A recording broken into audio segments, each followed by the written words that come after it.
اعوذ باللہ من الشیطان الرجیم بسم اللہ الرحمن الرحیم یوم ہم بارزون، جس دن وہ ظاہر ہوں گے، لا یخفا نہیں چھپے گی، علی اللہ اللہ پر، منہم ان میں سے، شیئن کوئی چیز، لمن الملک اليوم کس کی بادشاہی ہے آج کے دن، للہ الواحد القہار اللہ کے لیے جو اکیلا ہے اور زبردست ہے۔ یوم ہم بارزون، جس دن وہ ظاہر ہوں گے، یعنی حضرت آدم علیہ السلام سے لے کر آخری انسان کے فوت ہونے تک جن کو دفن کر دیا جاتا ہے، جو پانی میں غرق ہو جاتے ہیں، زمین میں دھنسا دیے گئے ہیں، جو جلا دیے گئے ہیں، کسی بھی طریقہ سے مرنے کے بعد جو آدمی کے ساتھ کوئی بھی مذہب جو عمل کرتا ہے تو وہ بظاہر آنکھوں سے اوجھل ہو جاتا ہے۔ یوم ہم بارزون، قیامت کا دن ایسا دن ہے کہ جب نفخہ ثانیہ ہوگا تو ہر شخص اللہ کے سامنے ظاہر ہو جائے گا، اللہ کے سامنے حاضر ہو جائے گا، کھڑا ہو جائے گا۔ لا یخفا علی اللہ منہم شیء، ان میں سے کوئی شخص بھی اللہ سے چھپ نہیں سکے گا۔ یا ظاہری طور پر چھپنے کے لیے کوئی غار استعمال کی جاتی ہے، کوئی اوٹ استعمال کی جاتی ہے، دوری استعمال کی جاتی ہے۔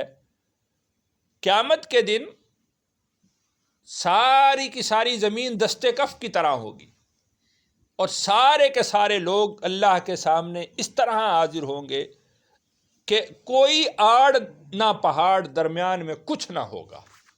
لا یخفا علی اللہ منہم شیء۔ اس دن اللہ پوچھیں گے، لمن الملک اليوم، آج کے دن بادشاہت کس کی ہے؟ دنیا کے اندر اللہ تعالیٰ نے ظاہری طور پر، عارضی طور پر اور مجازی طور پر لوگوں کو بادشاہتیں دی ہیں۔ قیامت کے دن کسی کے پاس مجازی بھی، ظاہری بھی، عارضی بھی، کسی کے پاس کوئی بادشاہت نہیں ہوگی، کچھ نہیں ہوگا۔ اس دن بادشاہ اور فقیر سب برابر ہوں گے، سب ننگے ہوں گے، بے لباس کے ہوں گے، بدن پر کوئی کپڑا نہ ہوگا۔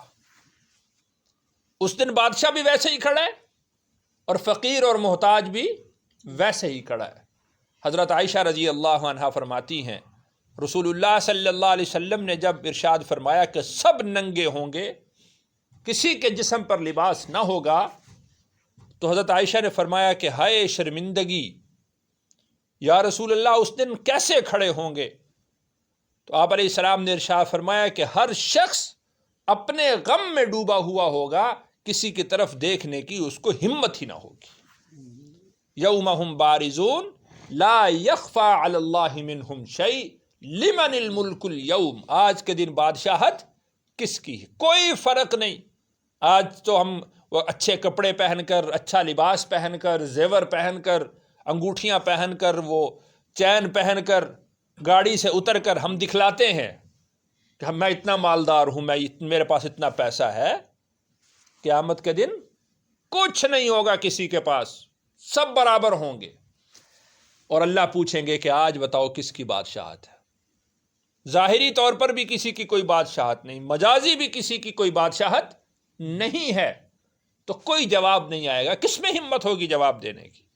پھر اللہ ارشاد فرمائیں گے، للہ الواحد القہار، اللہ کے لیے بادشاہت ہے جو اکیلا ہے اور زبردست ہے۔ آج صرف اس اکیلے بادشاہ کی بادشاہی ہے۔ الیوم، آج کے دن، تجزا، بدلہ دیا جائے گا، جزا دیا جائے گا، کل نفس، ہر جی، بما کسبت، جو اس نے کمایا، جو کچھ دنیا کے اندر کیا ہے آج کے دن اس کو اس کا بدلہ دیا جائے گا۔ لا ظلم اليوم، آج کے دن کوئی کسی پر ظلم نہیں ہوگا۔ کوئی نیکی کی ہے اور لکھی نہیں گئی، یہ بھی ظلم ہے نا، لیکن ایسا نہیں ہوگا۔ یہاں تک کہ آگے اللہ نے ارشاد بھی فرمایا تمہارے جی میں اگر کوئی نیکی کا جذبہ اٹھا ہے اللہ وہ بھی لکھ دیں گے۔ تم نے ارادہ کسی نیکی کا کیا ہے اللہ نے وہ بھی نیکی کے طور پر لکھا ہے۔ لا ظلم اليوم، اور اگر گناہ کیا ہے کم اور لکھ دیا گیا ہے زیادہ، یہ بھی ظلم ہے، لیکن اس دن ایسا نہیں ہوگا۔ اللہ تعالیٰ تو اپنے بندوں پر اتنے مہربان ہیں، اگر کوئی شخص گناہ کا ارادہ کرتا ہے تو گناہ لکھا نہیں جاتا، نیکی کا ارادہ کرتا ہے تو نیکی لکھ دی جاتی ہے۔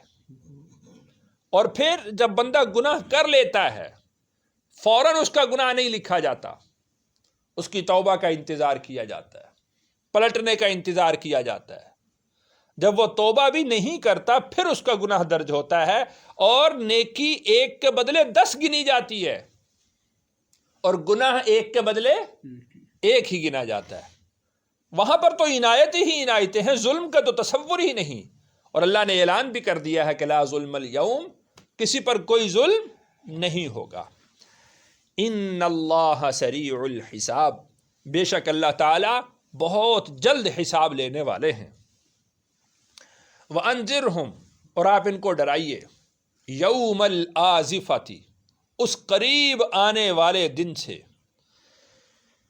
اذ القلوب، جب دل، لدى الحناجر، گلوں تک آ جائیں گے، کاظمین، غصے سے۔ اس دن کی سختی، اس دن کی ہولناکی اتنی ہوگی کہ آدمی کو غصہ آئے گا کہ حساب شروع ہو جائے۔ اور جس طرح وہ وحشت سے اور ان کے اوپر خوف کی وجہ سے وہ یہ سمجھ رہے ہوں گے کہ شاید سانس کے ساتھ ہمارا دل بھی باہر آ جائے، اور وہ خود اپنے دونوں ہاتھوں سے اپنے گلوں کو دبا کر رکھیں گے کہ کہیں ہمارے دل باہر نہ نکل آئے۔ اذ القلوب، جس دن کے دل، لدى الحناجر کاظمین، دل گلوں کے قریب آ جائیں گے غصے کی وجہ سے، غیظ کی وجہ سے، اس دن کی ہولناکی اور شدت کی وجہ سے۔ ما للظالمین، نہیں ہے ظالموں کے لیے، من حمیم، کوئی گہرا دوست، ولا شفیع، اور نہ ہی کوئی سفارش کرنے والا، یطاع، کہ جس کی سفارش قبول کی جائے۔ اس دن کوئی دوست نہیں ہے، اس دن کوئی سفارشی نہیں ہے کہ اس کی سفارش مان لی جائے، اور اس کا کوئی دوست ہو کہ جو اس کی داد رسی کر سکے، اس کو حوصلہ دے سکے، اس کی ہمت بندھا سکے۔ ما للظالمین من حمیم ولا شفیع یطاع، کوئی دوست نہیں ہے اور کوئی سفارشی بھی نہیں ہے کہ وہاں پر کسی کی سفارش قبول کی جائے۔ یعلم، اللہ جانتے ہیں، خائنۃ الاعین، آنکھوں کی چوری، اللہ جانتے ہیں آنکھوں کی چوری۔ مخلوق سے بچا کر اگر کسی چیز کی طرف آدمی دیکھنا چاہتا ہے تو وہ دیکھ رہا ہوتا ہے کہ میں دیکھ تو ادھر، سمجھا یوں رہا ہوتا ہے کہ وہ دیکھ ادھر رہا ہوں لیکن کنکھیوں سے دوسری طرف دیکھ رہا ہوتا ہے۔ یعلم خائنۃ الاعین، اللہ تو تمہاری ان کن اکھیوں کی چوری کو بھی جانتا ہے۔ وما تخفی الصدور، اور جو چھپا ہے دلوں میں، اللہ تو اس کو بھی جانتے ہیں۔ تو اللہ تعالیٰ کس پر کیوں ظلم کریں گے؟ اللہ تو ایک ایک چیز کو جانتے ہیں، ہر چیز سے واقف ہیں، ایک ایک حرکت سے واقف ہیں۔ جو میرے اور آپ کے دل اور دماغ میں اٹھنے والی بات اور سوچ اور جذبہ ہے اللہ اس سے بھی واقف ہے۔ یعلم خائنۃ الاعین، یعنی ہلکی سی ہلکی حرکت تو یہ ہو سکتی ہے کہ آدمی بیٹھا ہوا اور کوئی حرکت نہ کرے اور وہ کن اکھیوں سے دیکھے، آدمی لکھے، بولے، پڑھے، چلے، وہ تو دوسروں کو نظر آتا ہے۔ اگر کوئی کن اکھیوں سے دیکھتا ہے تو دوسرے اس پر مطلع نہیں ہو سکتے، لیکن اللہ تو اس کو بھی جانتے ہیں۔ اور اس سے بھی گہری بات کہ کن اکھیوں کو بھی اگر کوئی توجہ سے دیکھے تو شاید کسی کو معلوم ہو جائے، دل میں اٹھنے والا جذبہ، دل میں اٹھنے والا خیال، اس سے تو کوئی واقف نہیں ہو سکتا، لیکن وہ ذات ایسی ہے کہ وہ اس سے بھی واقف ہے. وما تخفی الصدور انہ علیم بذات الصدور واللہ یقضی بالحق.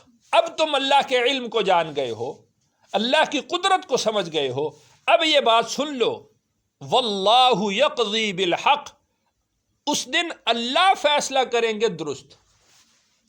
جو اتنے علم کا مالک ہو، اتنی قدرتوں کا مالک ہو، اس کو فیصلہ کرنے کا حق حاصل ہے. وہی فیصلہ کرے تو اس طرح کا فیصلہ ہوگا کہ جس پر ظلم نہیں ہو سکتا. دنیا کے اندر آدمی قاضی کے پاس جاتا ہے تو اس میں جس کی زبان تیز ہوتی ہے، جو دلائل زیادہ دے لے، جو بات زیادہ پھیر لے، قاضی اس کے حق میں فیصلہ کر دیتا ہے. وہ نہیں جانتا کہ حق کون ہے اور حق پر کون ہے اور جھوٹا کون ہے. لیکن اللہ کی ذات ایسی ہے کہ جو ایک ایک چیز سے باخبر ہے. واللہ یقضی بالحق. اب قیامت کا دن ہے تو اللہ تعالی انصاف کے ساتھ فیصلہ فرمائیں گے.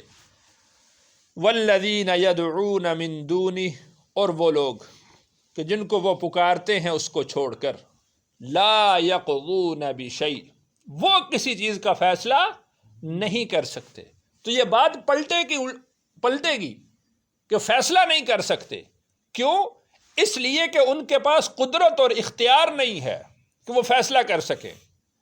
اس لیے کہ ان کے پاس یہ علم نہیں ہے کہ وہ حق اور باطل کے درمیان اب فرق کر سکے. اس لیے کہ وہ یعلم خائنۃ الاعین کی قدرت نہیں رکھتے. اس لیے کہ وہ دلوں کے بھیدوں کو جانتے نہیں ہیں. جب ان کے اختیار میں کچھ نہیں ہے تو والذین یدعون من دونہ، جو لوگ اللہ کو چھوڑ کر پکارتے ہیں، جن کو پکارتے ہیں، لا یقضون بشیء، وہ کسی چیز کا فیصلہ نہیں کر سکتے. مثال کے طور پر بہت پیچیدہ کوئی مسئلہ ہو جس کا عام آدمی کے ساتھ اس کی سمجھ ہی نہ ہو، تو اگر کوئی دو لوگ اس کے پاس جھگڑا لے کر آ جائیں اور اس کو کہہ دیں کہ ہمارے درمیان فیصلہ کر دو، تو وہ کیا کہے گا کہ مجھے تو اس معاملے کی سمجھ ہی نہیں ہے، میں فیصلہ کیسے کروں. تو لا یقضون بشیء، وہ کسی چیز کا فیصلہ نہیں کر سکیں گے. ان اللہ هو السمیع البصیر، بے شک اللہ ہی سننے والے ہیں اور دیکھنے والے ہیں. تو لہٰذا اللہ کو چھوڑ کر کسی اور کی طرف جانا ہی نہیں چاہیے. اللہ کو چھوڑ کر کسی کو اپنا حمیم دوست بنانا ہی نہیں چاہیے. اللہ کو چھوڑ کر کسی اور کو اپنا سفارشی مقرر کرنا ہی نہیں چاہیے. اس لیے کہ سب قدرتیں اور سب اختیار تو اس کے قبضہ میں ہیں. اللہ تعالیٰ سے دعا ہے اللہ تعالیٰ مجھے اور آپ کو عمل کی توفیق نصیب کرے. الحمدللہ رب العالمین والعاقبۃ للمتقین والصلاة والسلام علی سید الرسل وخاتم